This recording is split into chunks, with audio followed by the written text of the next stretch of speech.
স্মৃতির মানসপটে আমাদের ইব্রাহিম আলাইহিস সালাম এবং ইসমাইল আলাইহিস সালামের যে কুরবানি, ওনাদের যে আত্মত্যাগ, এই দৃশ্যপটটি কিন্তু আমাদের চোখের সামনে ভেসে ওঠে। আমরা জানি যে ইব্রাহিম আলাইহিস সালাম আল্লাহ তাআলা সন্তুষ্টির জন্য স্বীয় পুত্র ইসমাইল আলাইহিস সালামকে কুরবানি করতে চেয়েছিলেন, এবং সেই প্রসঙ্গ থেকেই কিন্তু আমরা প্রতি বছর জিলহজের 10 তারিখে কুরবানি করে থাকি। এবং এই দৃশ্যটি আল্লাহ তাআলার কাছে এতই ভালো লেগেছিল, এই আত্মত্যাগের দৃশ্যকে আল্লাহ তাআলা স্মরণীয় করে রাখবার জন্য কিয়ামত পর্যন্ত সব বিশ্বাসীদের জন্য এই জিলহজের একই টাইমে, জিলহজের 10 তারিখে কুরবানি করাটাকে আল্লাহ তাআলা আমাদের উপর অবধারিত করে দিয়েছেন। এই বিষয়টি সূরাতুস সাফফাতের 105 নম্বর আয়াতে আল্লাহ তাআলা এভাবে ইরশাদ করছেন, ফালাম্মা বালাগা মাআহু সা'য়া ক্বালা ইয়া বুনাইয়া ইন্নী আরা ফিল মানামি আন্নী আযবাহুক ফানজুর মাযা তারা। অর্থাৎ ইসমাঈল আলাইহিস সালাম যখন একটু বড় হলেন, বাবার সাথে হাঁটতে পারেন, দৌড়াদৌড়ি করতে পারেন, ঠিক তখন ইব্রাহিম আলাইহিস সালাম স্বপ্নে দেখলেন যে তিনি ইসমাঈল আলাইহিস সালামকে কুরবানি করছেন, এবং স্বপ্ন দেখেই তিনি সরাসরি ছেলের সাথে কনসালটেশনে গেলেন, পরামর্শ করলেন যে বাবা, আমি তো স্বপ্নে দেখেছি যে আমি তোমাকে কুরবানি করছি, ফানজুর মাযা তারা, what do you think about it, what's your opinion about it, তোমার মতামত কি সেটা তুমি আমাকে বলো। তখন সাইয়েদনা ইসমাঈল আলাইহিস সালাম অত্যন্ত সাহসিকতার সাথে বলিষ্ঠ একটি জবাব দিয়েছিলেন, সেটাও আল্লাহ তাআলা কোরআনে সরাসরি কোট করেছেন। তিনি বলেছিলেন, ক্বালা ইয়া আবাতি ফাআল মা তু'মার সাতাজিদুনি ইনশাআল্লাহু মিনাস সাবিরিন। অর্থাৎ, হে আমার সম্মানিত পিতা, আপনি যেমনটি স্বপ্নে দেখেছেন, আল্লাহ তাআলা আপনাকে যেমন আদেশ করেছে আপনি ঠিক তেমনটিই করুন, আপনি ভয় পাবেন না, ইনশাআল্লাহ আপনি আমাকে ধৈর্যশীলদের অন্তর্ভুক্ত পাবেন। একটু কি কল্পনা করা যায় যে সাইয়েদনা ইসমাঈল আলাইহিস সালাম ছোট্ট শিশু, তিনি যখন শুনলেন যে বাবা তাকে কুরবানি করবে, জবাই করবে, তার প্রত্যুত্তরে তিনি বলেছিলেন, বাবা, আমি ভয় পাচ্ছি না, আমি আপনাকে নিয়ে চিন্তিত, আপনি ভয় পাবেন না, বরং আপনি যা আদিষ্ট হয়েছেন আপনি তাই করেন। কারণ নবীরা যখন স্বপ্নে কিছু দেখে, সেটা সাধারণ মানুষের মতো স্বপ্ন নয়, সেটা ওহী, সেটা আল্লাহর পক্ষ থেকে আদেশ। তো আপনি আমাকে ধৈর্যশীল পাবেন, আপনি ভয় পাবেন না। সাইয়েদনা ইব্রাহিম আলাইহিস সালাম ইসমাঈল আলাইহিস সালামকে কুরবানি করতে শুরু করলেন, জবাই করতে শুরু করলেন। আল্লাহ তাআলার কাছে এই দৃশ্যটি এত ভালো লাগলো, আল্লাহ তাআলা সাইয়েদনা জিবরাইল আলাইহিস সালামকে দিয়ে জান্নাত থেকে একটি বকরি বা মেষ পাঠিয়ে দিলেন। সাইয়েদনা ইসমাঈল আলাইহিস সালামকে ছুরির নিচ থেকে সরিয়ে ফেলা হলো, আর সেখানে ইসমাঈল আলাইহিস সালামের পরিবর্তে একটি জান্নাত থেকে আনা বকরি বা ছাগলকে সেখানে কুরবানি করা হলো। আল্লাহ তাআলা বললেন, কদ সাদ্দাকতা রুইয়া, ইব্রাহিম, তুমি তো তোমার স্বপ্নকে সত্যায়ন করেছো, বাস্তবে রূপান্তরিত করেছো, তুমি তো এই কঠিন পরীক্ষায় সফলতার সাথে উত্তীর্ণ হয়েছ। সাইয়েদনা ইব্রাহিম আলাইহিস সালাম পরীক্ষায় উত্তীর্ণ হলেন, এবং বাপ বেটার এই দৃশ্যায়নটি আল্লাহ তাআলার কাছে এত ভালো লেগেছে, আরশের উপর থেকে আল্লাহ তাআলা এত পছন্দ করেছেন ওনাদের স্যাক্রিফাইসকে, কুরবানিকে, কিয়ামত পর্যন্ত আমরাও যাতে কুরবানি করি, আল্লাহ তাআলা আমাদের জন্য এটাকে অবধারিত করে দিয়েছেন। সম্মানিত, শুধু এখানে আমাদের জন্য সবচেয়ে বড় যে শিক্ষণীয় বিষয়, সেটি হচ্ছে সাইয়েদনা ইব্রাহিম আলাইহিস সালামের ঔরসে যখন ইসমাঈল আলাইহিস সালাম আসে, তখন তাফসীর এসেছে ইব্রাহিম আলাইহিস সালামের বয়স ছিল 86 বছর। Could you imagine that? 86 বছর বয়সে যখন একটা সন্তান আল্লাহ তাআলা ওনাকে দান করলেন, আল্লাহ তাআলা বললেন যে সেই সন্তানকে তুমি জবাই করো। আমরা অনেক দম্পতির কথা জানি, তাদের সন্তান হয় না, 15 বছর, 20 বছর, 25 বছর পর অনেক সময় তাদের সন্তান হয়। সেই সন্তানটাকে তারা কত পছন্দ করে, সেই বাচ্চাটাকে তারা কত আদর করে। তো 86 বছর বয়সে আল্লাহ তাআলা ইসমাঈল আলাইহিস সালামকে দান করেছিলেন। এই আদরের সন্তানটাকে আল্লাহ তাআলা বললেন, তুমি কুরবানি করো।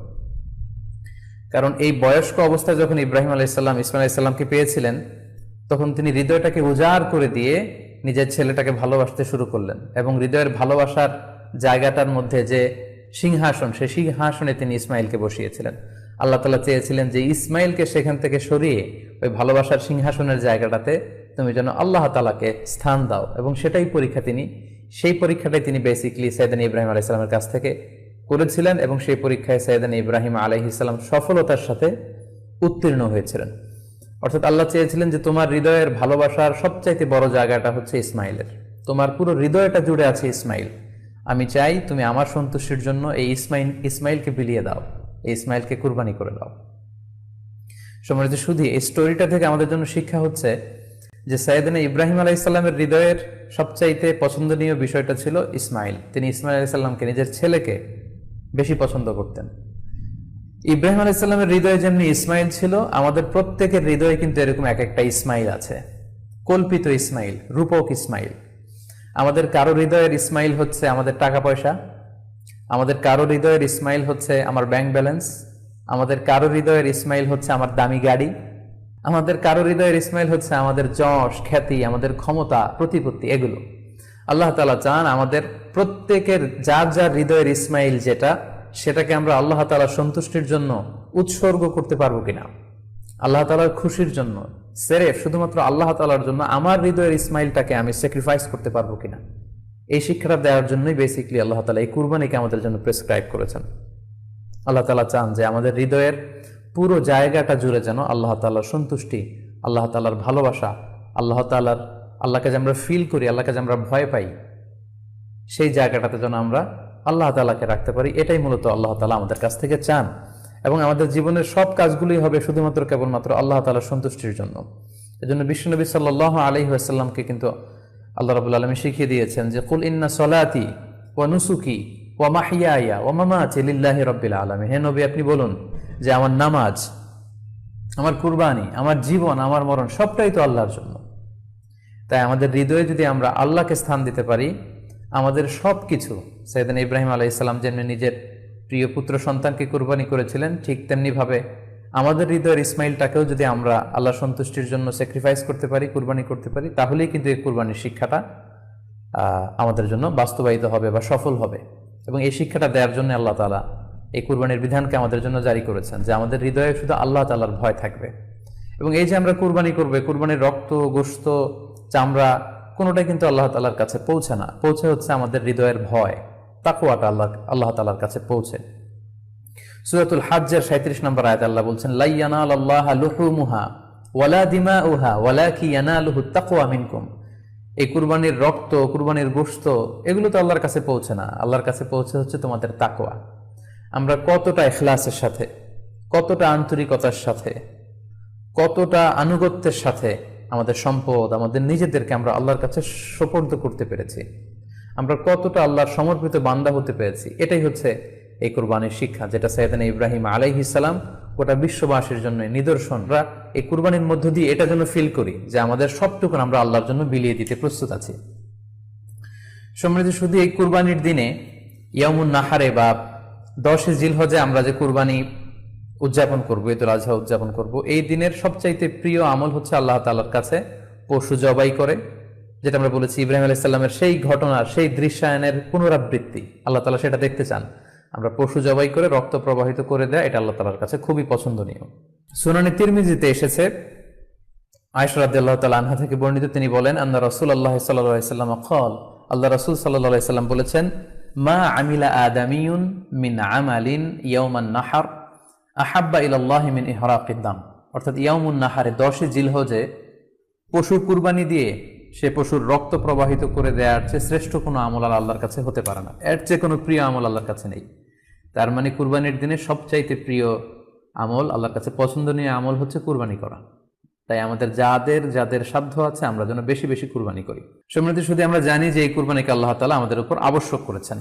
কুরবানির হুকুম সম্পর্কে যদি বলি তাহলে বলবো যে এটা ওয়াজিব হানাফি স্কুল অফ থট অনুযায়ী, কিন্তু অন্যান্য মাযহাবে এটাকে সুন্নাতে মুআক্কাদা বলা হয়েছে।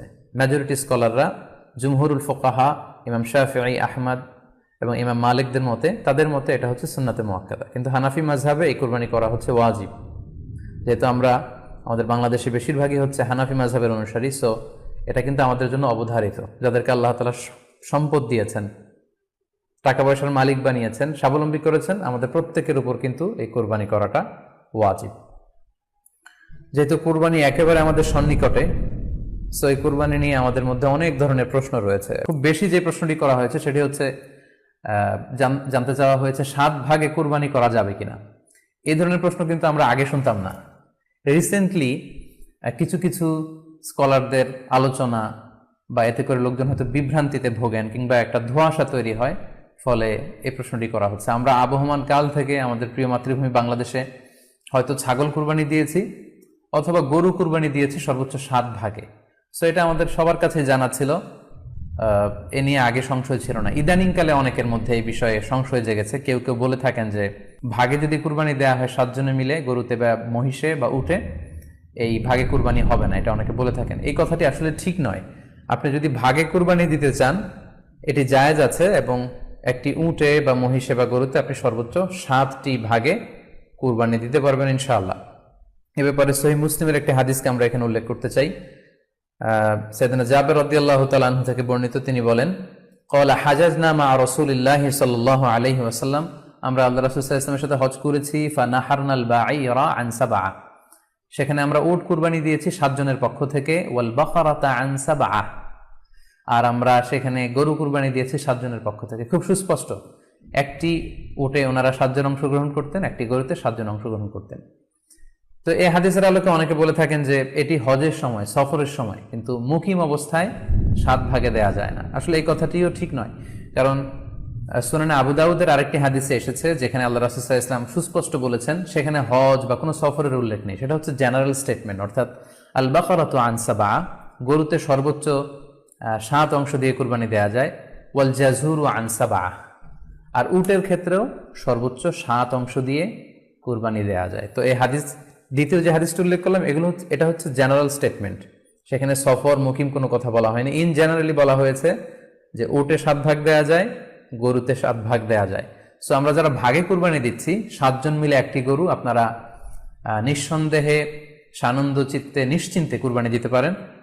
সহিহ হাদিসের আলোকে এটি সাব্যস্ত, এতে কোনো সমস্যা নেই ইনশাল্লাহ। তবে ভাগে কুরবানিতে কিংবা যৌথ কুরবানিতে কয়েকটি বিষয় আমাদেরকে খেয়াল রাখতে হবে। নাম্বার 1 হচ্ছে নিয়ত।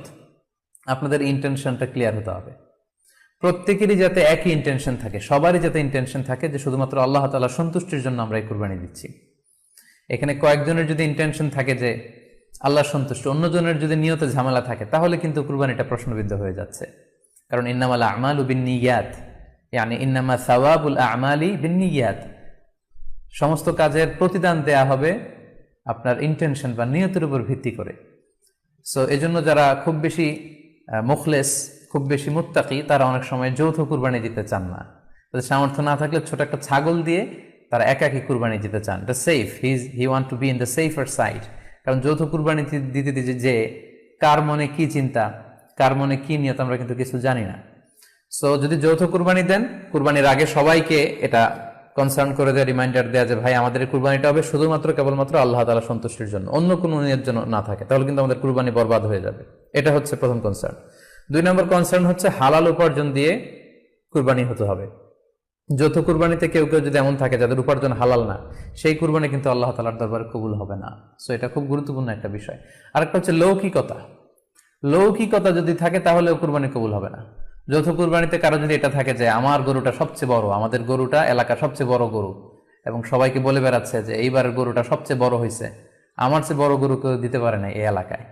তো এই জাতীয় যদি লৌকিকতা প্রবণতা কারোর মধ্যে থাকে, তাহলেও কিন্তু তার কুরবানি কবুল হবে না। সো যৌথ কুরবানি যদি আপনারা দিতে চান, এই বিষয়গুলো আমাদেরকে খেয়াল রাখতে হবে।